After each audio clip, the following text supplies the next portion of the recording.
Hi guys, मैं हूं अंजलि। आज हम शुरू करने वाले हैं अपने सेकेंड सेमेस्टर का फर्स्ट चैप्टर, जो कि चैप्टर का नाम है मैट्रिसेस।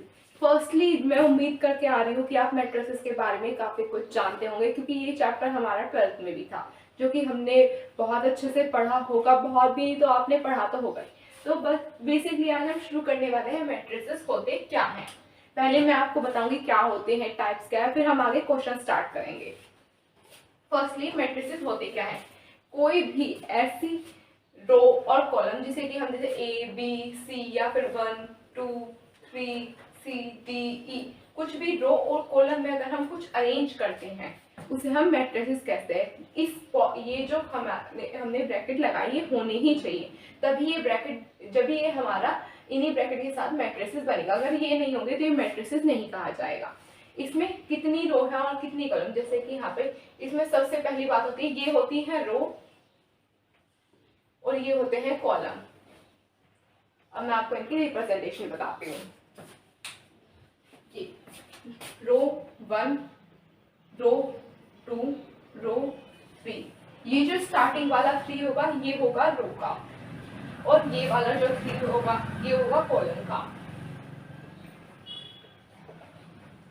अगर किसी मैट्रिक्स में कितनी भी रो हो सकती है और कितनी भी कॉलम हो सकती है, हम हमेशा रो और कॉलम को i इंटू जे से रिप्रेजेंट करते हैं।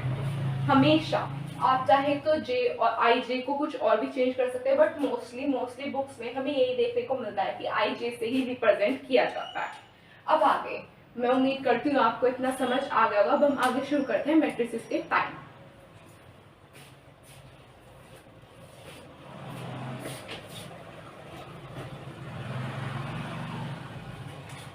सबसे पहले अब हम शुरू करेंगे इसके टाइप। सबसे पहला टाइप क्या है, रो मैट्रिक्स। मैं आपको सारे टाइप्स नहीं बताऊंगी, सिर्फ वही बताऊंगी जो इस चैप्टर में इंपॉर्टेंट है, क्योंकि 12th में हम पढ़ के आए तो मुझे लगता है कि आप जो मैं मान के चल रही हूँ, अगर नहीं पढ़ा तो आपको थोड़ा सा रिविजन करना पड़ेगा। सबसे पहला, वैसे ये जरूरी नहीं है, बट कुछ बच्चे ऐसे होंगे जो कुछ भी नहीं पढ़ जाएंगे, ये सिर्फ उनके लिए है। Row matrix. रो मैट्रिक्स, अगर मैट्रिक्स एक है तो उसे हम मैट्रिक कहेंगे। अगर बहुत सारे मैट्रिक हैं तो हम उसे कहेंगे मैट्रिसेस। ये बात आपको ध्यान रखनी है। मैट्रिक्स क्या होता है, रो मैट्रिक्स जिसमें कि नंबर ऑफ रो जो हो वो तो हमारा 1 हो, और नंबर ऑफ कॉलम कितने भी हो सकते हैं। एग्जाम्पल 1 2 3 A B C, ये n तक जा सकता है। यानी कि हम जो इसमें देखें, हमारी इस तरह से तो ये एक ही है, बट इस तरह से ये n तक जा रही है, यानी कि n का मतलब यहाँ पे nth टर्म तक है। कितने भी हो सकते हैं कॉलम, बट रो एक ही होगी। यानी कि अब हम इसे रिप्रेजेंट करेंगे a इंटू n। 1 को हम रिप्रेजेंट कर रहे हैं रो से और n को कर रहे हैं कॉलम से।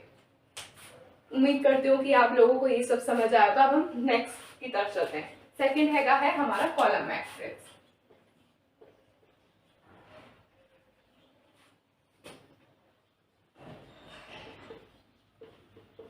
इसमें जैसे यहाँ पे रो मैट्रिक्स से नंबर ऑफ रो बनती, यहाँ पे नंबर ऑफ कॉलम 1 होगा। रो कितने भी हो सकती है, देखो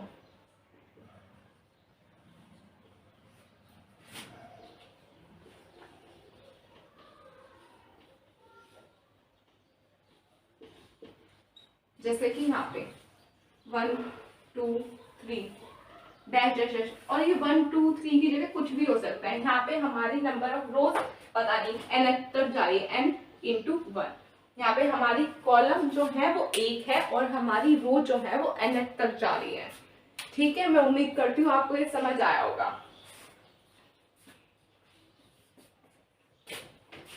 नोट कर लिया सबने?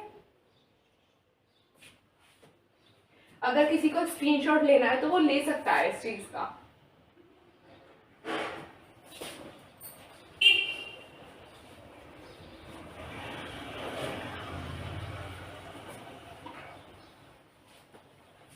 अब हम आते हैं अपने स्क्वायर मैट्रिक्स की तरफ।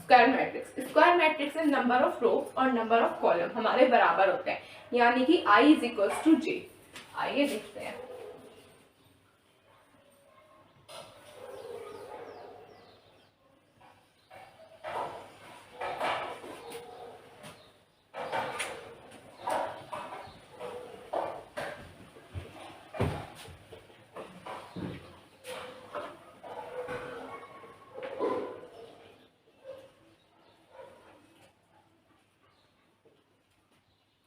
यानी कि हमारा 1 2 3 A B C D E 4, यहाँ पे नंबर ऑफ रोज ऐसे और नंबर ऑफ कॉलम, यानी कि देखो नंबर ऑफ रोज और नंबर ऑफ कॉलम्स ये बराबर है 3 इंटू 3। जब हमारा I is equals to J होगा तभी हमारा स्क्वायर मैट्रिक होगा।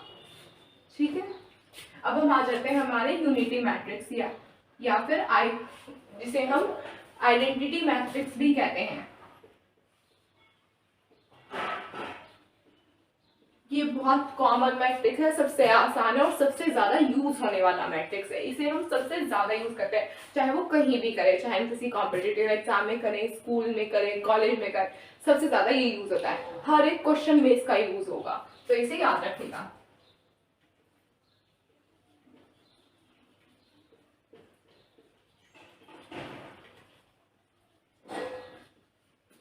आइडेंटिटी मैट्रिक्स या फिर यूनिटी मैट्रिक्स क्या होता है? इसमें होता है हमारी जो भी डायगोनल होती है हमारे मैट्रिक्स की वो 1 होती है। उसमें मतलब कि जो नंबर ऑफ ये होते हैं 1 1 A1 1 A2 2 A3 3, जो कि हमारे मिडल पार्ट होते हैं रो के या फिर एंड पार्ट। इस तरह से A11 A22, इसे हम A11 A22 और A33 से रिप्रेजेंट करेंगे कौन से नंबर पर है ये 1 1। जहां पर भी हमारे यूनिटी मैट्रिक्स का पता है स्क्वायर रेक्टेंगल जो भी मैट्रिक्स है उसकी डायगोनल जो है उसके जो एलिमेंट है वो हमारे 1 होने चाहिए और उसके साथ 0 ही होने चाहिए। अगर कोई और वैल्यू है तो वो आइडेंटिटी मैट्रिक नहीं होगा। ठीक है, हम इसे इस तरह से भी रिप्रेजेंट करते हैं आई। कई जगह आपको सिर्फ आई लिखा हुआ मिलेगा, ये बहुत कम मिलता है, बहुत ही रेयरली मिलता है बुक से, पर क्वेश्चन में इसी तरह से यूज होता है। ये जरूरी नहीं है कि इतना ही बड़ा हो, इससे ज्यादा बड़ा भी हो सकता है, इससे छोटा भी हो सकता है। जैसे कि ये भी एक आइडेंटिटी मैट्रिक्स ही है, बट और हाँ ये स्क्वायर होगा, ये स्क्वायर ही होगा। अगर आप सोचो कि ये रेक्टेंगल में बन जाएगा आइडेंटिटी मैट्रिक, तो वो नहीं होता है। ये होना चाहिए स्क्वायर ही आइडेंटिटी मैट्रिक में। आइडेंटिटी मैट्रिक को हम स्क्वायर मैट्रिक भी कह सकते हैं। ठीक है, तो मैं उम्मीद कर रही हूँ कि आपको यहाँ तक का समझ आया होगा।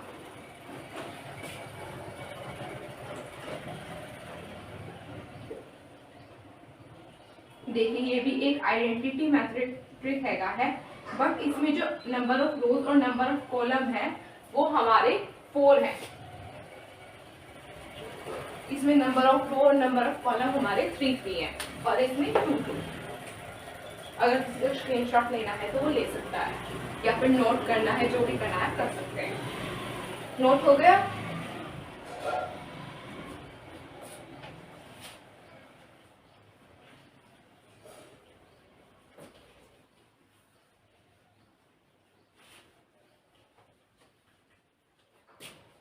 अब हम आते हैं अपने नल मैट्रिक्स की तरफ।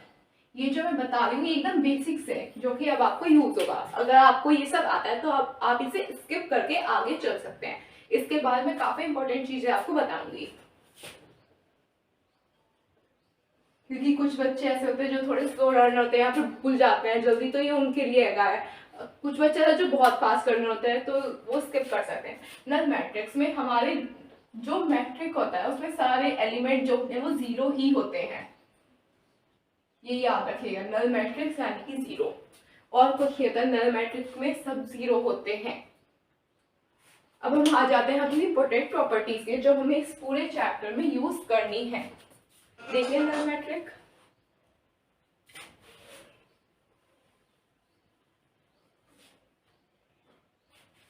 आइए अब हम अपनी प्रॉपर्टीज को स्टार्ट करते हैं। सबसे पहले आती है हमारी प्रॉपर्टीज। सबसे पहले करेंगे अगर आपको जहाँ तक मुझे उम्मीद है आपको एडिशन और सब्ट्रैक्शन तो आता ही होगा। अगर आपको मल्टीप्लिकेशन थोड़ा सा है अलग, बट हम ये 12th में पढ़ गए हैं, पर फिर भी मैं आपको एक बार बता दी। अगर जैसे कि हमारे पास कोई भी एलिमेंट है i इंटू जे और हमें उसकी मल्टीप्लाई करनी है किसी और से j इंटू आई, तो उसमें हमारी जो पहले मैट्रिक की कॉलम है ये, और जो दूसरे मैट्रिक जिसके साथ हम उसको मल्टीप्लाई करते हैं, जिस दूसरे मैट्रिक में मल्टीप्लाई करेंगे उसकी जो रो है वो हमेशा इक्वल होनी चाहिए। और एंड में जो हमारा मैट्रिक बन जाएगा ये और ये हमारी इक्वल होनी चाहिए फर्स्ट मैट्रिक की रो, फर्स्ट मैट्रिक की column, column equal to second matrix की, ये सेकंड मैट्रिक्स मान लो और ये फर्स्ट मैट्रिक की रो के।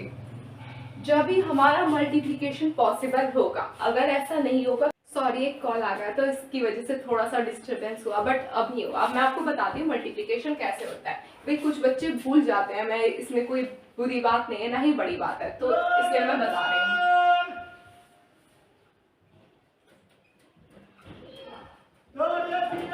मैंने एडिशन और सब्ट्रैक्शन इसलिए नहीं बताया क्योंकि वो कोई बड़ी बात नहीं है, उससे नंबर ऑफ रोज कॉलम सब दूसरे मैट्रिक के बराबर ही होने चाहिए, वो तभी होगा और नहीं तो नहीं होगा, सीधी बात है उसमें, तो मैंने इसे वो अवॉइड किया। अब मैं आपको बता दूं कि मल्टीप्लिकेशन कैसे होगी।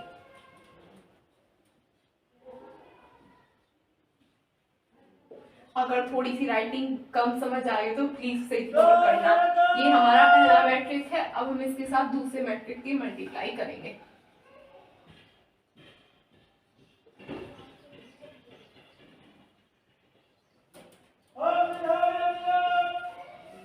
मैं आपको बता दूं मल्टीप्लाई कैसे होती है।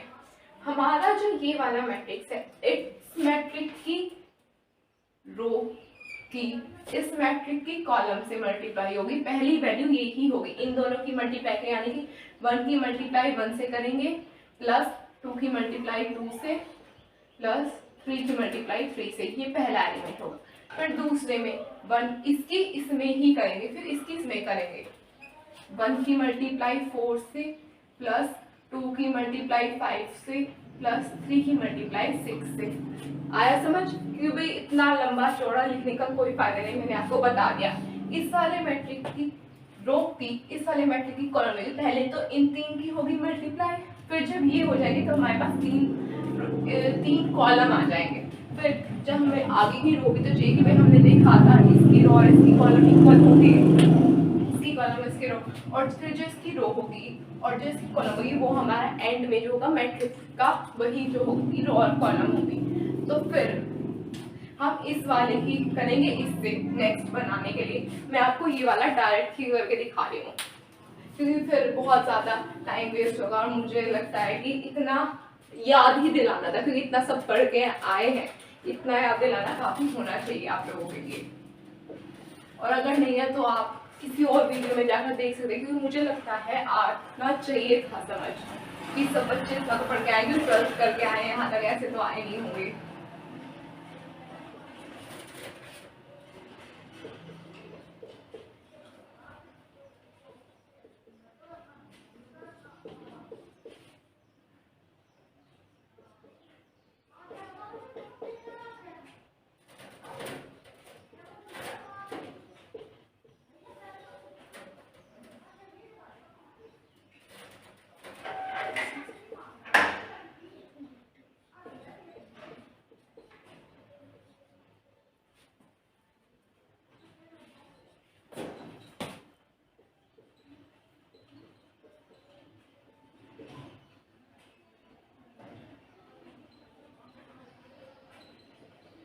ये थोड़ा अलग अलग रहना है, कभी आपको लगे कंफ्यूजन हो जाए कि एक साथ मिल रहा है।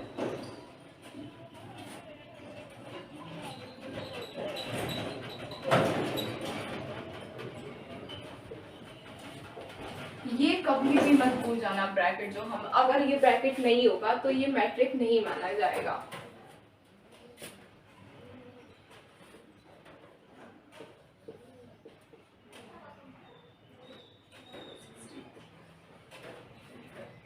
अब ये हो गया। अब इन सबको ऐड करके जो मैट्रिक आएगा, यानी कि इन तीन टर्म को वो हमारा इन दोनों का मल्टीप्लिकेशन होगा।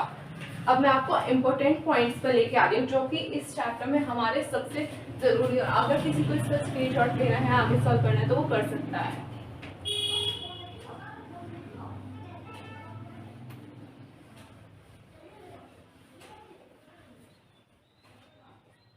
अब आ जाते हैं इम्पोर्टेंट प्रॉपर्टीज की तरफ।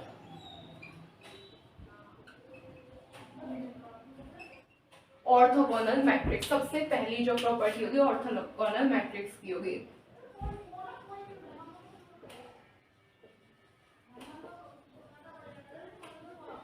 ऑर्थोगोनल मैट्रिक्स की प्रॉपर्टी क्या होती है, यानी कि A इंटू ए ट्रांसपोज, या तो इसमें T लगा लो या डैश लगा दो, दोनों एक ही बात है, is equals to identity matrix.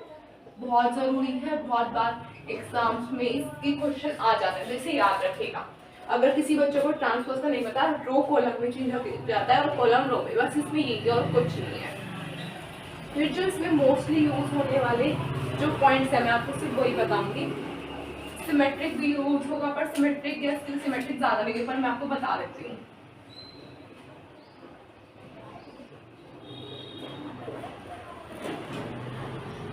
Symmetric matric और स्किल सिमेट्रिक मैट्रिक,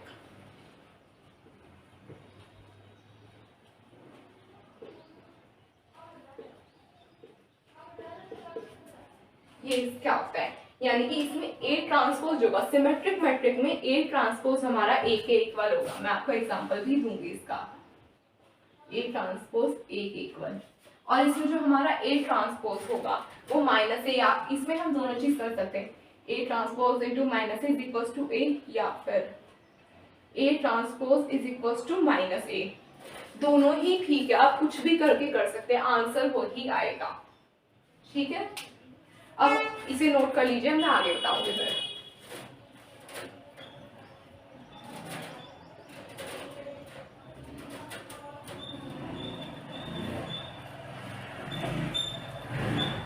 अब हम नेक्स्ट मैट्रिक्स की तरफ आते हैं।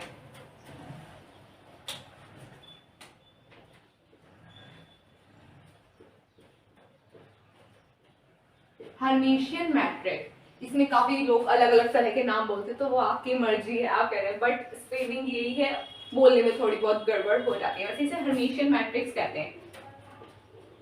हर्मिशियन मैट्रिक्स बुक्स में आपको समझ आए, क्योंकि इसमें कोई डीप एक्सप्लेनेशन नहीं दे रखा बुक में। A is equals to A theta कह दो, कुछ भी कह दो, वो आपकी मर्जी। ये बहुत इंपॉर्टेंट है इस चैप्टर के, कि मोस्टली क्वेश्चन इससे और स्क्यू हर्मिशियन मैट्रिक्स के बनेंगे। सॉरी, ए थीटा का मतलब क्या है, ये जो हैगा इसका मतलब है जो हमारे पास वैल्यू है, जैसे कि हमारे पास ये वैल्यू है I माइनस 1 और 2 और 1 माइनस I।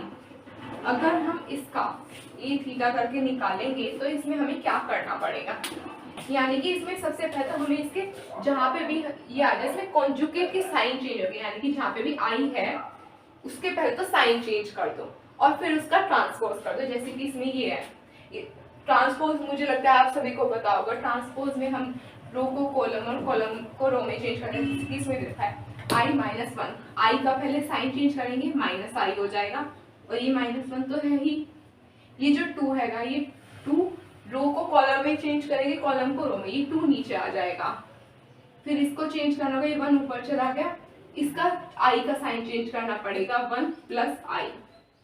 सिर्फ इसमें आई के साइन चेंज होते हैं, आई के साइन चेंज करने के बाद आपको इसमें ट्रांसपोज करना है और कुछ नहीं करना होता है इसमें। आप लोग उम्मीद करती हूँ कि अब आप लोग इसे नोट कर लेंगे और इसे स्टार बना के रख लेंगे, क्योंकि ये बहुत इंपॉर्टेंट होने वाला है। मोस्टली क्वेश्चन 3 चीजों से होते हैं, orthogonal matrix, Hermitian matrix, skew Hermitian matrix.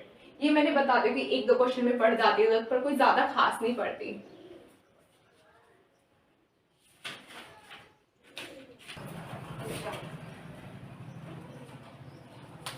जो मैंने आपको बताया था, सिर्फ जहाँ पे भी आई वाली वैल्यू होगी वहाँ पे माइनस की मल्टीप्लाई होगी और कुछ नहीं होगा, और कहीं पे इसमें साइन चेंज नहीं होगा। अगर कहीं पे आपको दिख रहा है 1 है खाली, तो उसका साइन चेंज नहीं होगा। ठीक है, अब हम आ जाएंगे हमारे स्क्यू हर्मिशियन मैट्रिक्स पे, आप इसे नोट कर लीजिए।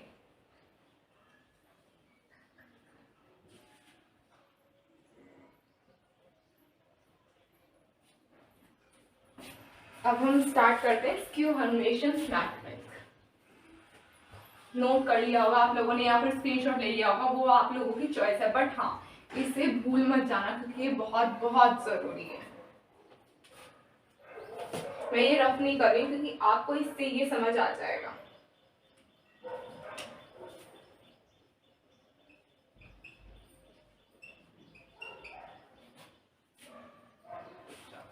घंटा मैं बुक लेके आती हूँ। बुक कहाँ पे है? ये मैं अभी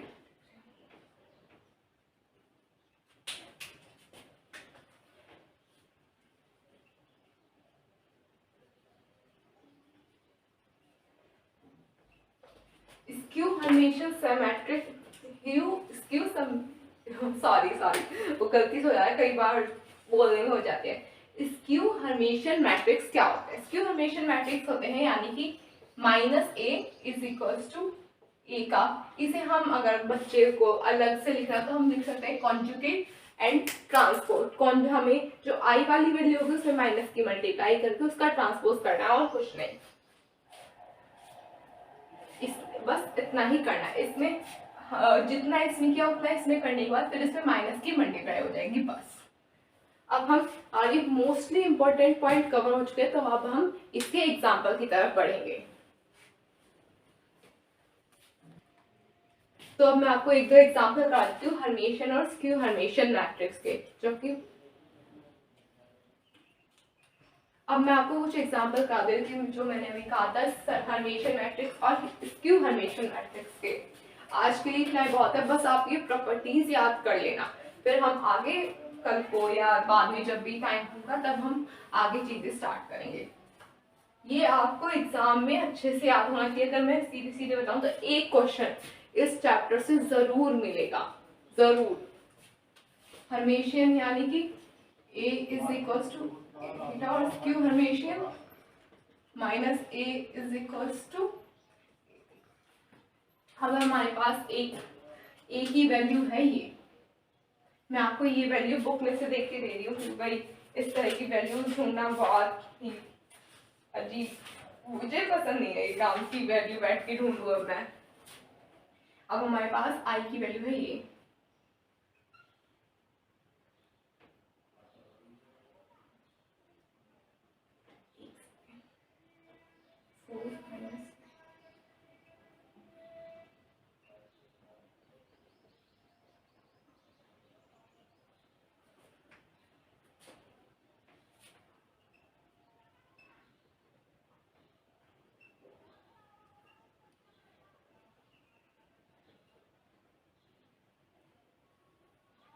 +8।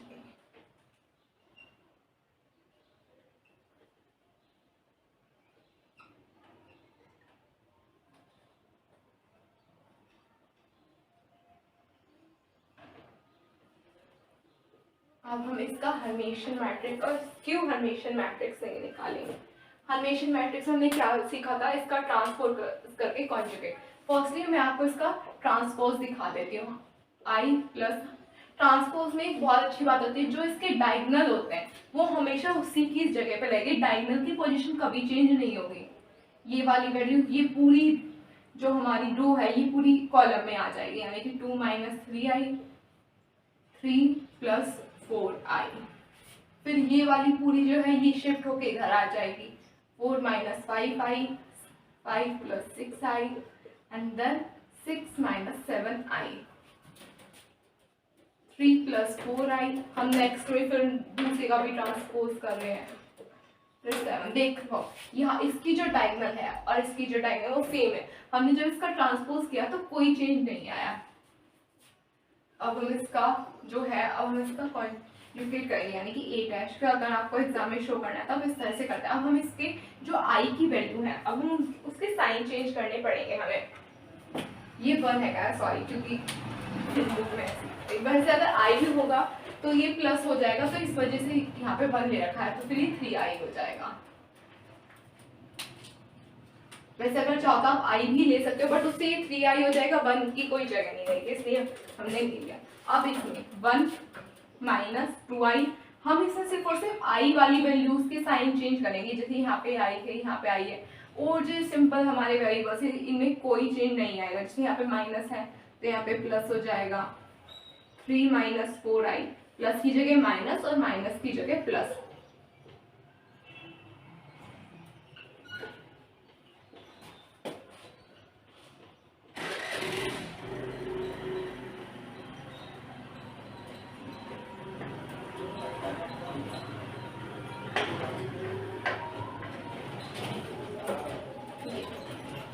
हमारा हर्मिशियन मैट्रिक्स का एग्जाम्पल है। ठीक है,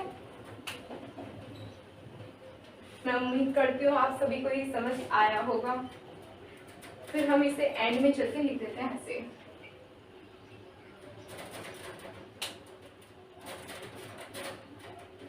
आप सभी लोग इसे नोट कर लीजिए। हो गया हो तो नोट। बस आज की क्लास में इतना ही। मैं उम्मीद करती हूँ कि आप सभी लोग हमारे चैनल को सब्सक्राइब करेंगे और आगे की जो वीडियोस, इंफॉर्मेटिव वीडियोस होगी उनका अच्छे से सुनेंगे, समझेंगे और एग्जाम देंगे। हमारे चैनल पर आपको हर एक कंटेंट बिल्कुल फ्री मिलेगा और इसमें सबसे अच्छी बात यह है कि हम आपको कोई भी ऐसा फालतू कंटेंट नहीं देंगे, सब इंफॉर्मेटिव होगा। आप हम पे भरोसा करके अपने एग्जाम देने जा सकते हैं।